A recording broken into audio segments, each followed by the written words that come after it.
না, এরম ধরনের কোনো বিষয় নিয়ে আমি খুব একটা বেশি মন্তব্য রাখি না বা কথা বলি না। বাট আমার কেন জানি না মনে হলো যে আজকে হঠাৎ করে আমার হিট করলো যে না, এটা নিয়ে একটু কথা বলা দরকার।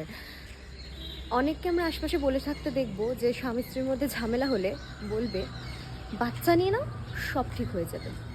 বলছি, কি ঠিক হয়ে যাবে? না মানে বেবি নিয়ে নিলে ঝামেলার মধ্যে কি ঠিক হয়ে যাবে? ঝামেলা কমে যাবে, মানে স্বামী স্ত্রীর মধ্যে সব ঝামেলা ঠিক হয়ে যাবে। তারপরে কি হবে, একটা দিন বাচ্চাটা বড় হবে, তার সামনেও ঝামেলাটা হবে, আরও বাজে ঝামেলা হবে। তখন তারা না পারবে ছেড়ে আসতে, না পারবে একসাথে থাকতে। মাঝে মাঝে তো এটাও বলবে যে শুধুমাত্র বাচ্চাটার জন্য থেকে যাচ্ছি। এটা বাচ্চাটাকে এফেক্ট করবে না? মানে একটা বাচ্চা নিয়ে নিলাম, একটা বাচ্চা নিলেই তো হলো না, তাকে সুস্থ পরিবেশ দেওয়াটাও কিন্তু মা বাবার একটা অন্যতম দায়িত্ব। ঠিক আছে? শুধুমাত্র নিজেদের ঝামেলার জন্য বা শুধুমাত্র ঝামেলা হচ্ছে বলে একটা বাচ্চা নিয়ে নেওয়াটা কোনো সলিউশন হতে পারে না। হতে পারে না। সেটা একটা অন্য মানুষকে আরও বেশি ট্রমা দেওয়া।